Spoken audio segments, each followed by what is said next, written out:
ശബരിമല തീർത്ഥാടന കാലം ആരംഭിച്ചു. ഒപ്പം ശബരിമലയിലെ സ്വർണ്ണക്കൊള്ളയിലെ വമ്പന്മാരുടെ പട്ടികയും പുറത്തേക്ക് വരാൻ തുടങ്ങിയിരിക്കുകയാണ്. എവിടെ ചെന്ന് നിൽക്കും? ഇതൊരു കഴിഞ്ഞ ദിവസം ടെമ്പിൾ പാർലമെന്റ് എന്ന് പറഞ്ഞിട്ട് ഹിന്ദുക്കളുടെ സന്യാസിമാരും സ്വാമിമാരും കുറച്ച് ആളുകളെല്ലാം കൂടി എറണാകുളത്താണെന്നാണ് ഞാൻ വിശ്വസിക്കുന്നത്, ഒരു ടെമ്പിൾ പാർലമെന്റ് നടത്തി. കഴിഞ്ഞ വളരെ ഒരാഴ്ചയായിട്ടുള്ളൂ. അപ്പോൾ അതിനകത്ത് അവർ വെച്ചൊരു ഡിമാൻഡാണ്, ശബരിമല ഉൾപ്പെടെയുള്ള എല്ലാ ക്ഷേത്രങ്ങളും ആർക്ക് കൊടുക്കണം? വിശ്വാസികൾക്ക് കൊടുക്കണം. ഇനി തിരുവിതാംകൂർ ഒന്നും ഇത് ചെയ്യണ്ട എന്നൊരു വിശ്വാസിക്കുള്ളതാണ്. കേട്ടാൽ നമുക്ക് മധുര മനോഹരമാണെന്ന് തോന്നും. അങ്ങനെ വരുമ്പോൾ 3 ബോർഡും 5 ബോർഡ് കേരളത്തിൽ 5 ബോർഡുണ്ട്. തിരുവിതാംകൂർ ദേവസ്വം ബോർഡുണ്ട്, മലബാർ ദേവസ്വം ബോർഡുണ്ട്, കൊച്ചി ദേവസ്വം ബോർഡുണ്ട്, ഗുരുവായൂർ ദേവസ്വം ബോർഡും, കൂടൽമാണിക്യം ദേവസ്വം ബോർഡുണ്ട്. അങ്ങനെ 5 ദേവസ്വം ബോർഡുണ്ട്. ഈ 5 ദേവസ്വം ബോർഡും പിരിച്ചു വിട്ടിട്ട് കൊടുക്കണമെന്നാണ്. പക്ഷേ ഹിന്ദു സമാജക്കാരും ഹിന്ദു മതക്കാരുമാണല്ലോ ഇത് ആവശ്യപ്പെടുന്നത്. അവർ അറിഞ്ഞിരിക്കേണ്ട ഒരു വളരെ കൃത്യമായ കാര്യം കൂടി പറഞ്ഞിട്ട് നമുക്ക് ശബരിമല വരാം. അത് 1 മിനിറ്റ് കൊണ്ട് പറയാമെന്നുള്ളതേ ഉള്ളൂ. എന്നാണ് ഈ ക്ഷേത്രമൊക്കെ ഈ ഗവൺമെൻറ് ഏറ്റെടുത്തത്? അതായത് ദേവസ്വത്തിനും ബ്രഹ്മസ്വത്തിനും രാജസ്വത്തിനും ക്ഷേത്രമുണ്ടായിരുന്നു കേരളത്തിൽ. ബ്രഹ്മസ്വം എന്ന് പറഞ്ഞാൽ ബ്രാഹ്മണന്മാർക്ക് കുറേ ക്ഷേത്രം ഉണ്ടായിരുന്നു. രാജസ്വം എന്ന് പറഞ്ഞാൽ രാജാക്കന്മാർ, ഇപ്പോൾ ചേര, ചോള, പാണ്ഡ്യ രാജാക്കന്മാർ, മധുര മീനാക്ഷി ക്ഷേത്രം, പത്മനാഭ, ഇങ്ങനെ വലിയ വലിയ ക്ഷേത്രങ്ങൾ, ഈ ഗോപുരം പോലെ നിൽക്കുന്ന വളരെ വലിയ ക്ഷേത്രങ്ങളൊക്കെ പണിതതാരാ? ഈ ചേരന്മാരോ ചോളന്മാരോ പാണ്ഡ്യന്മാരുടെ കാലത്ത് കേരളത്തിലും തമിഴ്നാട്ടിലും ഒക്കെ. മധുരയൊക്കെ അതിൻ്റെ ക്ലാസിക്കൽ എക്സാമ്പിളാണ്. പിന്നെയാണ് ദേവസ്വം വന്നത്. ദേവസ്വ ക്ഷേത്രം വരാൻ പ്രധാന കാരണക്കാരൻ മൺട്രോ സാഹിബാണ്. മൺട്രോ സാഹിബ് 1949 കാലഘട്ടത്തിൽ പറഞ്ഞു. അന്ന് കാരണമുണ്ട്. കാരണം ഒരുപാട് ക്ഷേത്രങ്ങൾ കൈകാര്യം ചെയ്യുന്ന കരക്കാരാണ്. ഓരോ സമുദായത്തിനും, വെള്ളാള സമുദായം, നായർ സമുദായം, മറ്റ് ചെട്ടി സമുദായം, പിന്നെ ഈഴവ സമുദായം, സമുദായങ്ങളുടെ കയ്യിലായിരുന്നു കൂടുതൽ ക്ഷേത്രങ്ങൾ. അവിടെ തമ്മിത്തല്ലും ബഹളവും, അടയ്ക്കാനും പറ്റുന്നില്ല, തുറക്കാനും പറ്റുന്നില്ല, ആകെ കൺഫ്യൂഷൻ ആയിരുന്നു. അപ്പോഴാണ് ഇതെന്ത് പറഞ്ഞത്, രാജാവിനോട് പറഞ്ഞത് ഇത് ഏറ്റെടുക്കണമെന്ന്. അങ്ങനെയാണ് തിരുവിതാംകൂർ ബില്ലൊക്കെ വരുന്നത്. ബില്ല് വന്നിട്ട് തിരുവിതാംകൂറുകാർ ക്ഷേത്രം ഏറ്റെടുത്ത് കഴിഞ്ഞതിന് ശേഷം പിന്നെയാണ് ഇത് ഗവൺമെന്റിന് കൊടുക്കുന്നത്. ഗവൺമെന്റ് കൊടുക്കുമ്പോൾ 2 കരാറുണ്ട്. 50 ലക്ഷം രൂപ ദേവസ്വം ബോർഡിന് കൊടുക്കണം, 1 ലക്ഷം രൂപ വർഷത്തിൽ എവിടെ കൊടുക്കണം? പത്മനാഭസ്വാമി ക്ഷേത്രത്തിന് കൊടുക്കണം. ഇതാണ് കരാർ. പക്ഷെ വേറൊരു കരാറുണ്ട്. അതാണ് ശബരിമലയൊക്കെ തെറ്റിച്ച് ഞാൻ അവിടെ വന്നതാണ്. കരാർ എന്നു വെച്ചാൽ 3 പേരെ വയ്ക്കാം ദേവസ്വം ബോർഡിൽ. 3 പേരും എന്തായിരിക്കണം? ഹിന്ദു വിശ്വാസികളായിരിക്കണം. നമ്പർ 1. ഒരു കവനന്റ് ഉണ്ട്. കവനന്റ് എന്ന് പറഞ്ഞാൽ എഗ്രിമെന്റ്, നമ്മൾ കരാർ, ഗവൺമെന്റ് പറ്റൊരു കവനന്റ് ഉണ്ട്. ഒരിക്കലും ഗവൺമെന്റ് നേരിട്ട് നടത്തരുത്. ക്ഷേത്രങ്ങളുടെ ഭരണം ആര് നടത്തരുത്? ഗവൺമെന്റ് നടത്തരുത്, വേറൊരു ബോർഡ് നടത്തണം. അതാണ് ദേവസ്വം ബോർഡിന്റെയൊക്കെ പ്രസക്തി. 2ാമത് പറഞ്ഞു, ഇതിനകത്ത് ഹിന്ദു വിശ്വാസികളെ വരാൻ പാടുള്ളൂ. 3ാമത് രാജകുടുംബത്തിൽ നിന്നൊരാളും പിന്നെ 2 പേരും എന്ന് പറയുന്ന ആളുകളെ കൂടെ വച്ചിട്ടാണ് ഇത് തീരുമാനിക്കേണ്ടത്. ഗവൺമെന്റ് 2 പേരെ, ഇപ്പുറത്തൊരാൾ. പക്ഷേ 74 നിയമം കൊണ്ടുവന്ന് ഈ 3 പേരെ ആര് തീരുമാനിക്കും? ഗവൺമെന്റ് തന്നെ തീരുമാനിക്കും. രാജകുടുംബത്തിന് അതിനകത്ത് ഇപ്പം എന്തില്ല? തിരുവിതാംകൂർ ദേവസ്വം ബോർഡ് മെമ്പർ ആരാകണമെന്ന് രാജകുടുംബത്തിന് ഇപ്പം പറയാൻ പറ്റത്തില്ല. പണ്ട് പറയാമായിരുന്നു.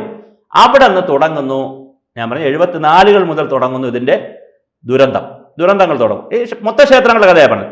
തുടങ്ങി പിന്നെ ചെയ്ത പണി എന്ന് പറഞ്ഞാൽ അവിശ്വാസികളിലെ വിശ്വാസികൾ. ഇപ്പൊ കെ രാജുവിനെയൊക്കെ വെച്ചതുപോലെ CPI അയാൾ തൊഴിലാളി ഇങ്ങനെ നിൽക്കുന്നതല്ലേ?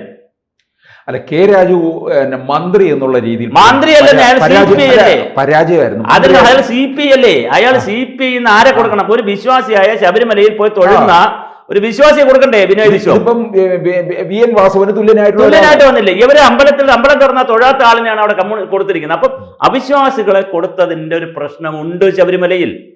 എൻ വാസു ആയാലും പത്മകുമാർ ആയാലും പ്രശാന്ത് ആയാലും അവിശ്വാസികളാണ്. അവിശ്വാസികളെ സംബന്ധിച്ച് എന്താ ഉള്ളത്? കൈട്ട് വാരുക എന്നുള്ളത് പാപം എന്നുള്ളതോ അല്ലെങ്കിൽ ദുഃഖം വരുമെന്നോ അല്ലെങ്കിൽ അടുത്ത മക്കളോ ഞാനോ തലമുറയോ അനുഭവിക്കുന്നുള്ളൊരു ചിന്ത ഇല്ലല്ലോ. ഈ അവിശ്വാസിയെ സംബന്ധിച്ചില്ലല്ലോ. ഇപ്പൊ കിട്ടുന്ന എടുക്കാന്നുള്ളതല്ലോ. മറ്റേ വിശ്വാസിയാണെങ്കിൽ അവനൊരു കുറ്റബോധം ഉണ്ടാവും. എനിക്ക് കുഴപ്പം വരുമോ, എൻ്റെ മക്കൾക്ക് വരുമോ, തലമുറയ്ക്ക് വരുമോ എന്ന് പറഞ്ഞാൽ പാപ പുണ്യത്തിൽ വിശ്വസിക്കുന്നവനാണല്ലോ വിശ്വാസി, സ്വാഭാവികമായിട്ടുള്ള വിശ്വാസി. അപ്പൊ എന്ത് സംഭവിക്കുന്നു? ഇവർ അടിച്ചു മാറ്റാന്ന് വിചാരിച്ചു. ഇതിന് കൃത്യമായി കൂട്ടുനിന്ന ഒരു സംവിധാനമുണ്ട്.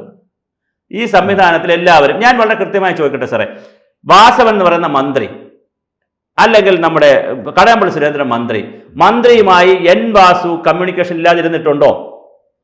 അവരുമായി പത്മകുമാർ കമ്മ്യൂണിക്കേഷൻ ഇല്ലാതിരുന്നിട്ടുണ്ടോ? പ്രശാന്തുമായി വാസവൻ കമ്മ്യൂണിക്കേഷൻ ഇല്ലാതിരുന്നിട്ടുണ്ടോ? അങ്ങനെ കമ്മ്യൂണിക്കേഷൻ ഇല്ലെങ്കിൽ മറ്റ് സ്റ്റാഫുകൾ കമ്മ്യൂണിക്കേറ്റ് ചെയ്യാതിരിക്കുമോ? കമ്മ്യൂണിക്കേറ്റ് ചെയ്യുമല്ലോ സാർ. മന്ത്രി ഓഫീസിൽ ഇതെല്ലാം കമ്മ്യൂണിക്കേറ്റ് ചെയ്യുമല്ലോ. അപ്പൊ ഇവരറിഞ്ഞില്ല എന്ന് പറയാൻ പറ്റുമോ? വാസവനോ കടമ്പള്ളി സുരേന്ദ്രനോ അവിടെ നടക്കുന്ന കൊള്ളയൊന്നും അറിഞ്ഞില്ല എന്ന് പറഞ്ഞ് മാറി നിൽക്കാൻ പറ്റുമോ? ഒരിക്കലും മാറി നിൽക്കാൻ പറ്റത്തില്ല. ഇവർ ശബരിമലയിൽ ചെയ്തത് എന്താണ്?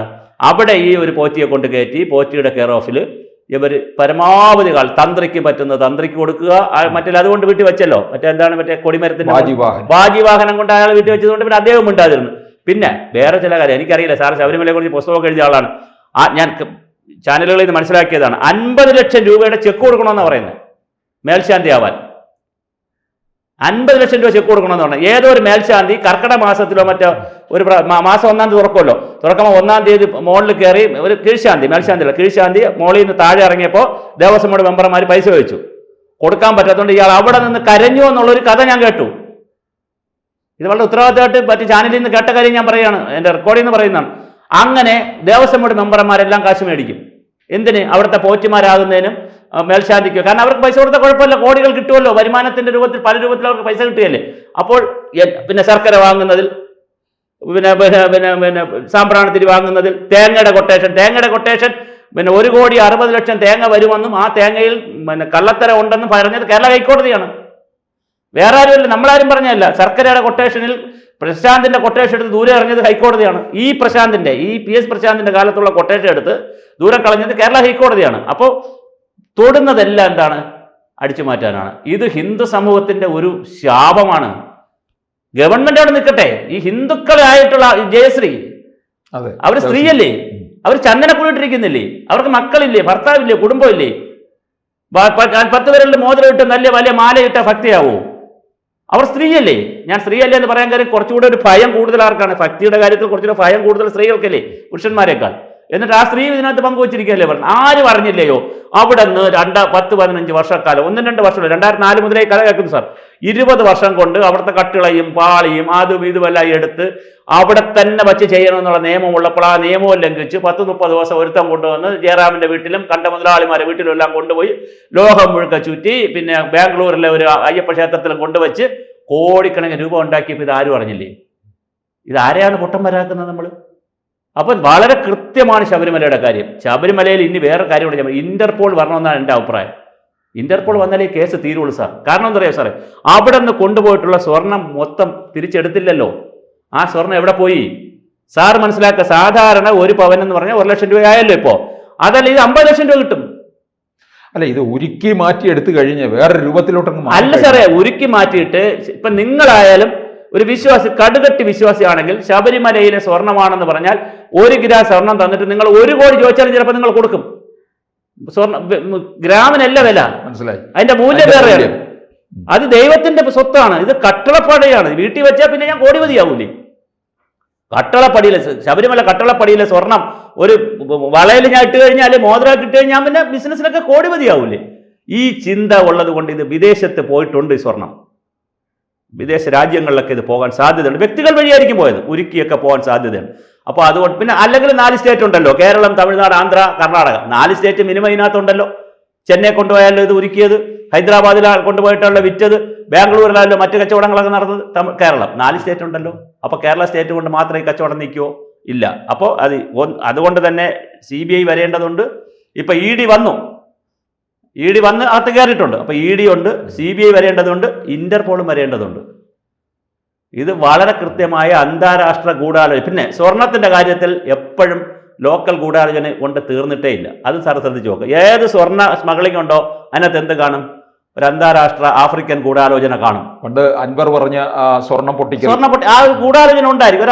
അങ്ങനെ അത് ചെയ്തെടുക്കാൻ പറ്റുള്ളൂ. ഇതിന്റെ രൂപം അതാണ്. കാരണം സ്റ്റേറ്റിലോ കൺട്രിയിലോ മാത്രം അത് വിൽക്കാൻ പറ്റില്ല. ഇപ്പൊ അയ്യപ്പന്റെ ഇതെന്നും പറഞ്ഞിട്ട് എല്ലാവർക്കും കൊണ്ട് കൊടുക്കാനും പറ്റത്തില്ല. അവർ പോലീസിൽ പറയും. അതെ.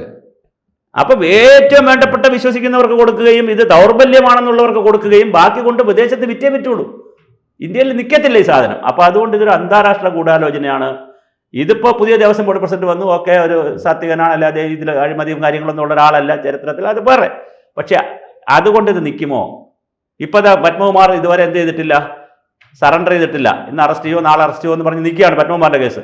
പ്രശാന്ത്, ഞാൻ പറഞ്ഞ സകലവരെ അറസ്റ്റ് ചെയ്യുകയും സകലവരുടെ ബാങ്ക്, ഒരു കാര്യം കൂടെ പറഞ്ഞ് അവസാനിപ്പിക്കാം. ധനലക്ഷ്മി ബാങ്കിൽ 2 അക്കൗണ്ട് ഉണ്ടെന്നാണ് പറയുന്നത്. ഒന്ന് ആരുടെ അക്കൗണ്ട്? അയ്യപ്പന്റെ അക്കൗണ്ട്, അയ്യപ്പന് വേണ്ടിയുള്ള ദേവസ്വം അക്കൗണ്ട്. രണ്ടാമത്തെ അക്കൗണ്ട് ആരുടെ? വ്യക്തികളുടെ പേരിൽ അക്കൗണ്ട് ഉണ്ട്. അപ്പൊ അത് നോക്കണ്ടേ? അതുകൊണ്ട് ഇതൊരു സോഷ്യൽ ഓഡിറ്റ് ചെയ്യേണ്ട സമയമായി. നിഷ്പക്ഷരായ ജഡ്ജിമാരെയും വിശ്വാസികളായ സോഷ്യൽ ആക്ടിവിസ്റ്റുകളെ, വിശ്വാസികൾ അല്ലാത്തവരെ വേണ്ട, സോഷ്യൽ ആക്ടിവിസ്റ്റുകളെയും ഒക്കെ കൂടി വച്ചിട്ട് വളരെ കൃത്യമായ ഒരു സോഷ്യൽ ഓഡിറ്റ് ഇവിടെ നടത്തേണ്ട സമയമായി. ശബരിമലയുടെയും ദേവസ്വം ബോർഡിൻ്റെയും, ഞാൻ ഒരു ക്ഷേത്രം പറയുന്നില്ല, കേരളത്തിലെ 1250 ക്ഷേത്രം ദേവസ്വം ബോർഡിനുണ്ട്. 5 ദേവസ്വം കൂടെ 3000 ക്ഷേത്രമുണ്ട്. ഈ 3000 ക്ഷേത്രത്തിൽ എന്ത് നടക്കണം? സോഷ്യലായിട്ട് നടക്കണം. സകലവനെയും പണ്ട് യേശുദേവൻ ഒരു പണി ചെയ്തിരുന്നായിരുന്നു. യേശുദേവൻ നിൽക്കുമ്പം ഈ ക്രിസ്തുവിൻ്റെ ഒറിജിനൽ ദൈവത്തിൻ്റെ, യേശുദേവൻ ദൈവപുത്രനാണല്ലോ, പിതാവിൻ്റെ പേരിലുള്ള കുറേ ചേട്ടന്മാരെല്ലാം വെള്ളം അടിച്ച് സ്ത്രീകളെ ഉപദ്രവിച്ച് ഇങ്ങനെ പള്ളികളിൽ കിടക്കുകയാണ്. ചമ്മട്ടി കൊണ്ട് സകലവനെ അടിച്ച് പുറത്താക്കി. ആര്?